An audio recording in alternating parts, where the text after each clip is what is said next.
Hello friends, welcome to the Logical Studies YouTube channel and I am your friend Advocate Lakshay Chaudhary. And today we will continue our discussion on Indian legal history, and the topic of our today's video is Indian legal history part 12, and we are discussing about the Charter of 1726. So today we will discuss about the administration of criminal justice under the Charter of 1726. Then we will go for jury trial in criminal cases and legislative power under the Charter of 1726, and last we will discuss about the working of Mayor's Court under the Charter of 1726.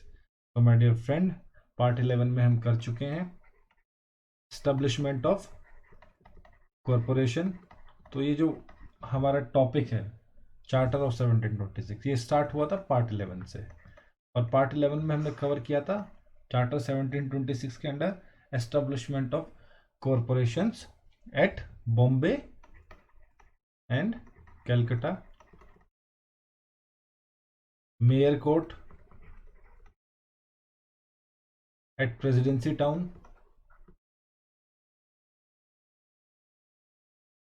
And other important provisions of charter of 1726।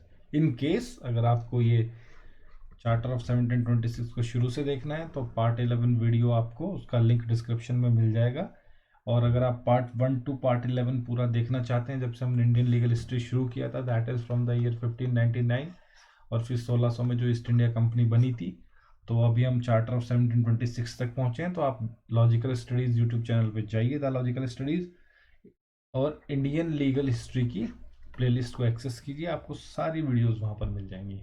तो बिना किसी देर के शुरू करते हैं हम आज का अपना video. Administration of criminal justice under Charter of 1726. The governor and 5 senior members of the council was appointed as justice of peace in each presidency for the administration of criminal justice. So my dear friends, पिछली video में हमने देखा कि जो mayor court establish किया गया था उसके पास केवल सिविल जुरिस्डिक्शन था, उसके पास क्रिमिनल जुरिस्डिक्शन नहीं था, और जो क्रिमिनल जुरिस्डिक्शन की अलग से व्यवस्था की गई थी चार्टर ऑफ 1726 में। तो उसमें क्या था कि जो क्रिमिनल जुरिस्डिक्शन देखने के लिए गवर्नर एंड 5 सीनियर मेंबर्स, तो ये कंपोजिशन हो गया, was appointed as justice of peace, शांति के न्यायाधीश, जस्टिस ऑफ पीस, गवर्नर और उनकी काउंसिल के 5 मेंबर्स को जस्टिस ऑफ पीस अपॉइंट किया गया हर प्रेसिडेंसी में to administer the criminal justice, कि आप क्रिमिनल जस्टिस देखेंगे। सो माय डियर फ्रेंड्स, जब भी हम डिस्कस करते हैं इसको इंडियन लीगल हिस्ट्री को, और जब भी कहीं ऐसा एडमिनिस्ट्रेशन ऑफ जस्टिस को हम डिस्कस कर रहे होते हैं, थोड़ी सी एनालिटिकल अप्रोच रखनी पड़ती है। अब क्या है, governor was the member of executive and he was also acted like जज। तो एग्जीक्यूटिव और जुडिशरी को तो हमेशा अलग रखना चाहिए। Article 50 of Indian constitution separation of judiciary from executive की बात करता है। तो ये शुरू से ही कमी रही है, जो ब्रिटिशर्स थे उनके एडमिनिस्ट्रेशन में, जुडिशियल एडमिनिस्ट्रेशन में शुरू से ये कमी रही है कि उन्होंने एग्जीक्यूटिव और जुडिशरी में कोई डिफरेंस नहीं रखा है। तो इसलिए जो इनका एडमिनिस्ट्रेशन ऑफ जस्टिस था, it was not very good. तो फिर से एडमिनिस्ट्रेशन ऑफ क्रिमिनल जस्टिस के लिए चार्टर ऑफ 1726 में ये प्रोविजन दिया गया कि गवर्नर और 5 सीनियर मेंबर्स को जस्टिस ऑफ पीस अपॉइंट किया जाएगा हर प्रेसिडेंसी में, और वो क्रिमिनल जस्टिस का देखेंगे। They could arrest a person accused of a crime and punish them for petty offenses. So my dear friends, कोई भी जो एक्यूज था जिसने कोई क्राइम किया होगा उसको वो लोग अरेस्ट कर सकते थे और पनिश करते थे पेटी ऑफेंसेस के लिए, छोटे मोटे ऑफेंसेस के लिए, क्रिमिनल ऑफेंसेस के लिए they can punish that particular person. Now the third point, this is important, they also constituted a court of oyer and terminer 1 and the jail delivery। तो माय डियर फ्रेंड्स, जब मैंने इस word को Google किया तो इसका मतलब निकल के आया जेल, कारागार, बंदी गृह, मतलब सिनोनिम्स ऑफ जेल। तो मुझे लगता है ये वर्ड जब वो लोग नेटिव्स जेल यूज करते होंगे तो तब से, ऐसा मैं सोचता हूँ, मेरा ओपिनियन है, तब से ये वर्ड चलन में आ गया होगा, और अंग्रेज इसको जेल को ऐसे लिखते होंगे जेल। तो इसका जो मीनिंग मैं आपको बताने वाला हूँ वो भी सिमिलर है। They also constituted a court of oyer and terminer. अब court of oyer and terminer में क्या था, commission of oyer and terminer were issued to the her majesty जजेस। जो ओयर और टर्मिनर का कमीशन था वो हर मैजेस्टी, जो क्वीन, जो क्राउन के जजेस थे, उनको इशू होता था। अब इसमें क्या है, जो मीनिंग ऑफ ओयर एंड टर्मिनर है उसका सिंपल मतलब है टू हियर एंड डिटरमाइन। इसका मतलब है टू हियर एंड डिटरमाइन, सुनो और निश्चित करो। So to hear and determine major crimes within the specified area, defined area.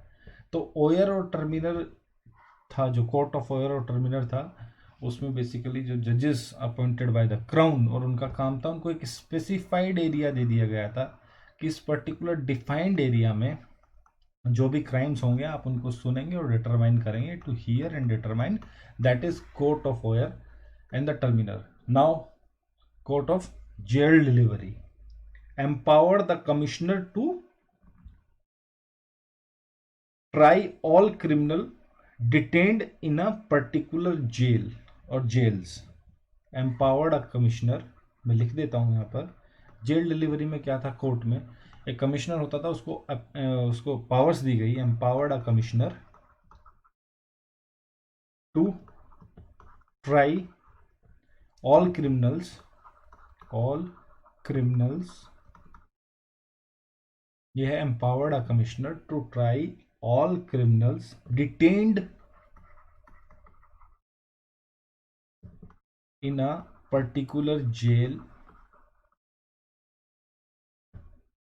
GAOL और jails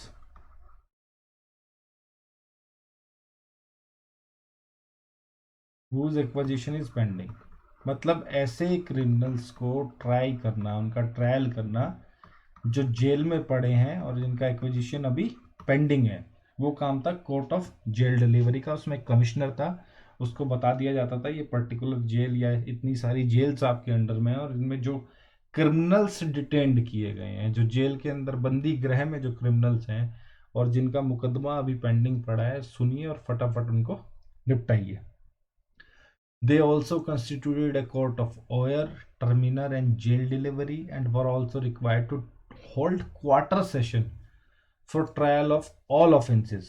मतलब एक क्वार्टरली सेशन रखिए आप for trial of all offences for at least 4 times in a year. साल में 4 बार सुनिए, कार्रवाई कीजिए, निपटाइए। एक्सेप्टिंग हाई ट्रीजन, मतलब जो राजद्रोह के केस थे, राजद्रोह, बगावत, हाई ट्रीजन, राष्ट्र से गद्दारी से रिलेटेड जो केस थे उनको आप छोड़ दीजिएगा।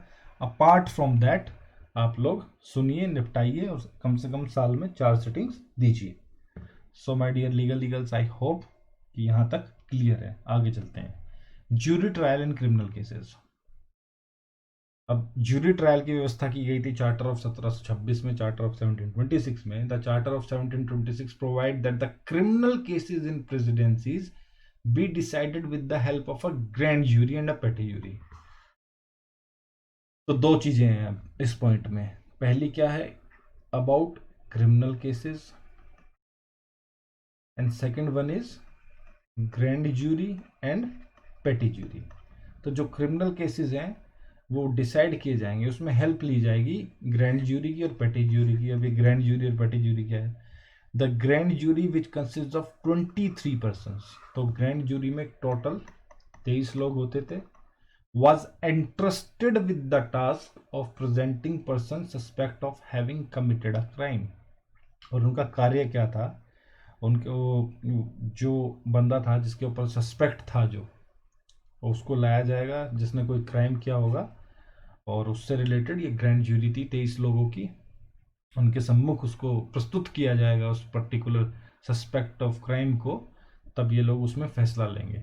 तीसरा पॉइंट देखते हैं, besides, before the commencement of trial, उस सस्पेक्ट का ट्रायल शुरू होने से पहले, all the evidences of the prosecution, जो प्रोसिक्यूशन था उसके सारे के सारे एविडेंसेस, एक्वाइजिशन और indictment was placed before the grand jury. तो क्या था, एक सस्पेक्ट है क्रिमिनल का, उसको ग्रैंड ज्यूरी के सामने खड़ा कर दिया गया और जो प्रोसिक्यूशन था वो क्या करता था, जितने भी एविडेंस उस आदमी के खिलाफ हैं, जितने भी गवाह उसके खिलाफ हैं, वो सब भी ज्यूरी के सामने प्रस्तुत किए जाते थे। Who was to return a verdict whether there was a case of trial or not। Suspect पहुंच गया है ज्यूरी के सामने, ग्रैंड ज्यूरी के पास सामने 23 लोगों के सामने एक सस्पेक्ट है जिसके ऊपर ये आरोप है इसने क्राइम किया, सस्पेक्ट है अभी वो। तो जो प्रोसिक्यूशन था वो क्या करता था, ज्यूरी के सामने सारे एविडेंसेस रखता था जिसके बिहाफ पर उनको ये लगता था दैट पर्टिकुलर पर्सन है जो सस्पेक्ट है उसने क्राइम किया था। तो वो सारे एविडेंसेस देखने के बाद और उसके ऊपर क्या एक्विजिशंस थे वो सब देखने के बाद ज्यूरी वर्डिक्ट देती थी कि ये केस ट्रायल के लायक है या नहीं है। इन केस अगर ज्यूरी को ऐसा लगता है कि एविडेंसेस आर नॉट सफिशिएंट और ये सब नहीं है, दे आर नॉट ओके, मतलब जितने भी एविडेंसेस हैं वो सफिशिएंट नहीं है, तब तो वो कहती थी कि ट्रायल नहीं होगा। इन केस अगर उनको लगता था कि एविडेंसेस आर सफिशिएंट तो वो पर्टिकुलर सस्पेक्ट का ट्रायल शुरू होता था। In case the grand jury return a verdict of no prima facie case. तो माय डियर फ्रेंड्स ये टर्म काफी यूज होने वाली है, no prima facie case. Actually it's a Latin phrase, prima facie in the very first glimpse,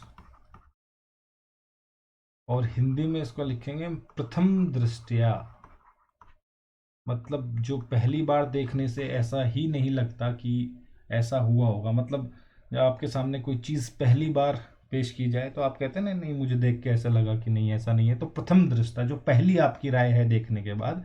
in case the grand jury return a verdict of no prima facie case the accused was acquitted without trial. अगर grand jury को देखने से वो evidences ये लगता है कि ये केस ट्रायल के लायक नहीं है, तो वो जो एक्यूज था उसको एक्विटल घोषित कर दिया जाता था कि आप फ्री हैं, बिना किसी ट्रायल के उसको बेगुनाह साबित करके छोड़ दिया जाता था। ये ज्यूरी का काम था। I hope I am very clear on this point, और आप लोगों को भी ये समझ में आ गया होगा। तो चलते हैं अपनी नेक्स्ट स्लाइड पर। Now, the legislative powers under the Charter of 1726 empowered the governor and council of each presidency town to make bylaws। तो जो गवर्नर एंड काउंसिल थी हर प्रेसिडेंसी की, उनको पावर दी गई कि आप लॉज बाई लॉज बनाएंगे, रूल्स बनाएंगे, ऑर्डिनेंसेस इशू करेंगे for the regulation of the corporation. वो जो कॉरपोरेशन एस्टेब्लिश हुए अंडर द चार्टर ऑफ 1726 में, मद्रास में कॉरपोरेशन एस्टेब्लिश हो चुका था, हमने पार्ट 10 की वीडियो में देखा। मद्रास में एक कॉरपोरेशन को एस्टेब्लिश किया जा चुका था और वो सक्सेसफुल रहा एक्सपेरिमेंट था जो इनका ब्रिटिशर्स का, और उसी की लाइन पर उसी की ट्रेल को फॉलो करते करते इन लोगों ने ये एक्सपेरिमेंट यहाँ पे भी एप्लीकेबल किया, बॉम्बे और कलकत्ता में भी, और कॉरपोरेशन बना दिया।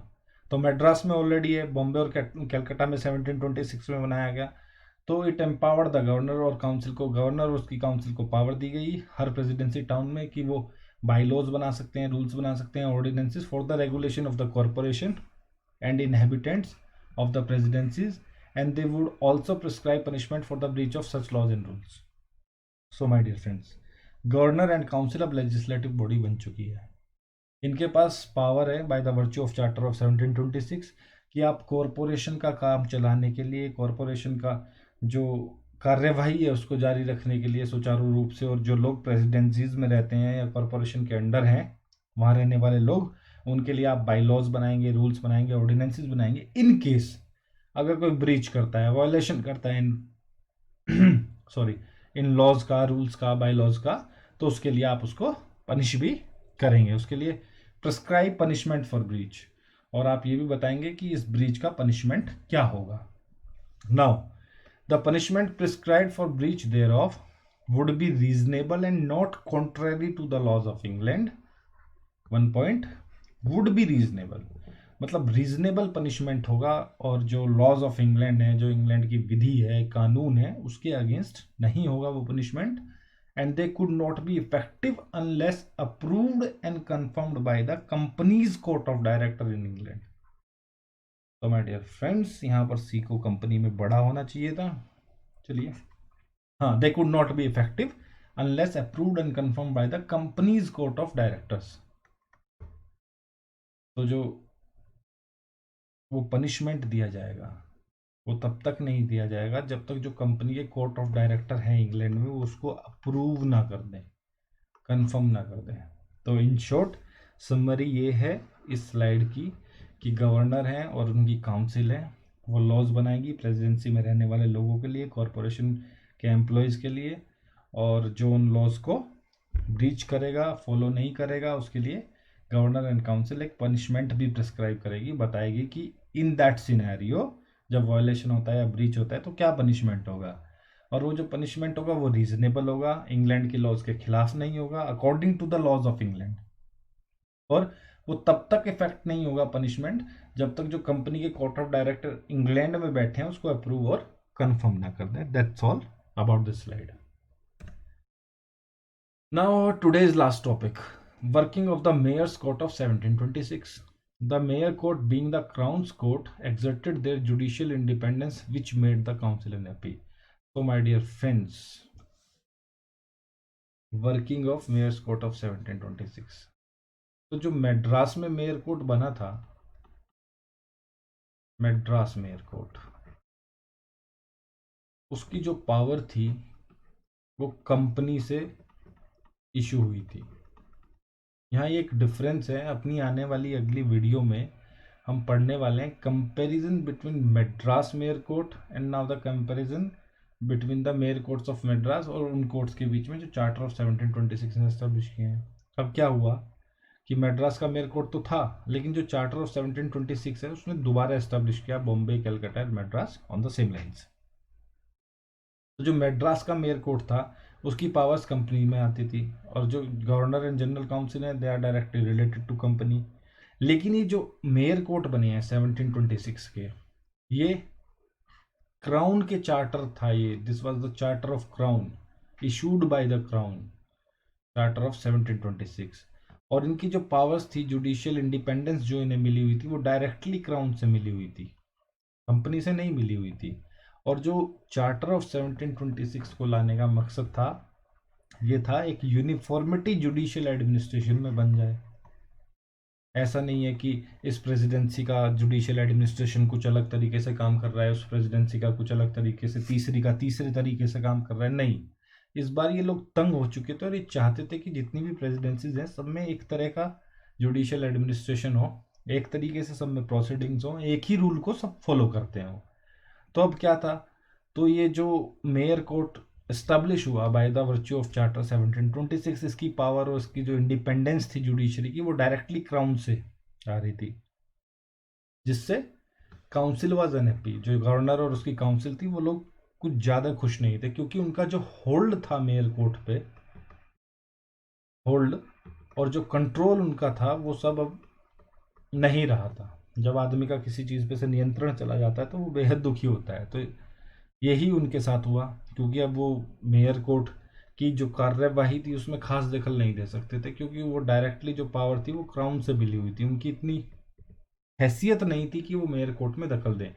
तो अब आपको मेयर कोर्ट, ये जो जुडिशरी है मेयर कोर्ट और इसमें और काउंसिल में आपको एक तनातनी देखने को मिलेगी, एक इनके बीच में एक एलिमेंट ऑफ टेंशन आपको देखने को मिलेगा। तो the mayor court being the crowns court exerted their judicial independence which made the council unhappy। तो वो क्राउन से अपनी जुडिशियल इंडिपेंडेंस ले, जिससे काउंसिल ज़्यादा खुश नहीं थी। The councils had been divested of their powers in the matter of appointment of tenure of the alderman under the charter of 1726। अब जो काउंसिल के पास पावर थी एल्डरमैन को अपॉइंट करने की, वो चार्टर ऑफ 1726 की वजह से वो भी जाती रही। The council had been divested of their powers in the matter of appointment and tenure of the aldermen। जो पहले काउंसिल थी जो अपॉइंटमेंट करती थी और टेनवर फिक्स करती थी एल्डरमैन्स का, वो भी अब उनके पास नहीं रहा। They also did not have any voice in the appointment of mayor since he was to be elected by the corporation independently। अब क्या था कि जो अपॉइंटमेंट होता था मेयर का, that is directly from the corporation.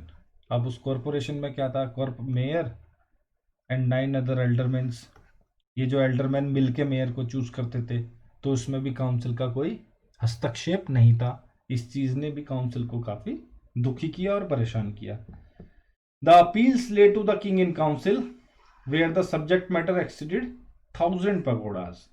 The governor and council no longer remain the final court of appeal. तो अब से पहले क्या था कि जो अपील होती थी वो गवर्नर एंड काउंसिल को होती थी, लेकिन अब जो केस जिनकी सब्जेक्ट वैल्यू 1000 पेगोडाज से ज्यादा है, pagoda is the currency, gold coin, तो उसकी अपील जाती थी किंग इन काउंसिल के पास। इंग्लैंड में जो किंग था और उसकी काउंसिल थी इंग्लैंड में, उसकी अपील डायरेक्टली किंग के पास जाती थी ऐसे केसेस की जिनमें जो वैल्यू थी subject value that is more than 1000 पेगोडास।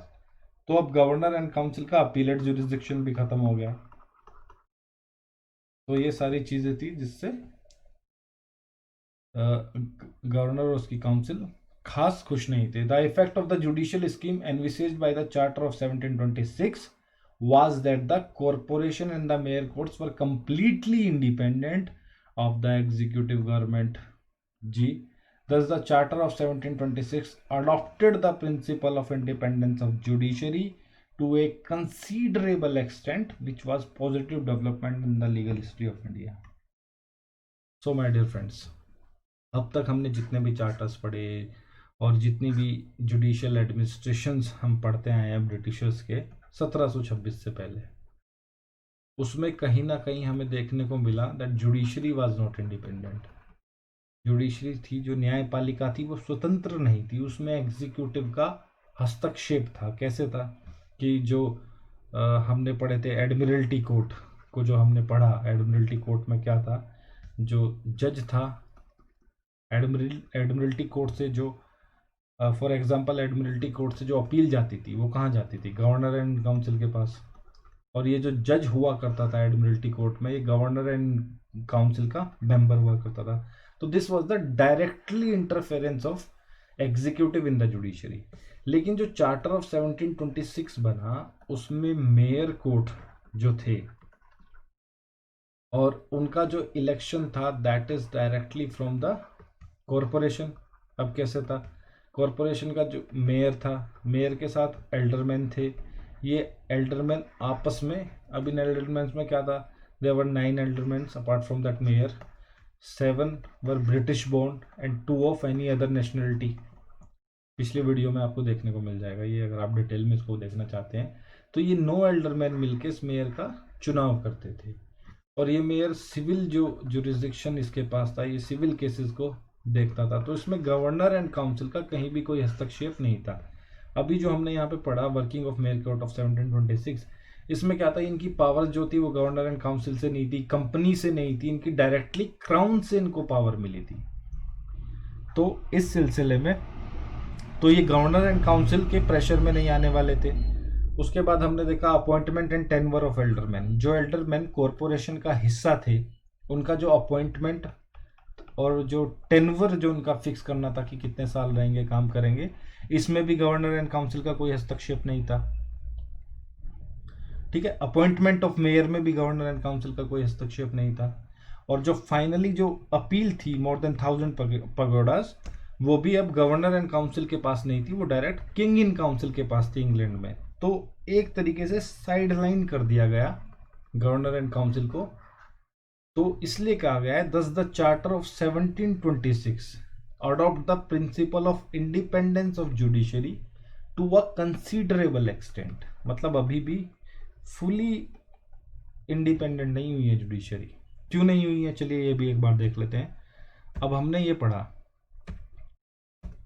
Administration of criminal justice, the governor and 5 senior member of the council was appointed as justice of peace. तो यहीं पे बात खत्म हो जाती है। कैसे, जो गवर्नर और उसकी काउंसिल थी उनको जस्टिस ऑफ पीस अपॉइंट किया गया, शांति के न्यायाधीश।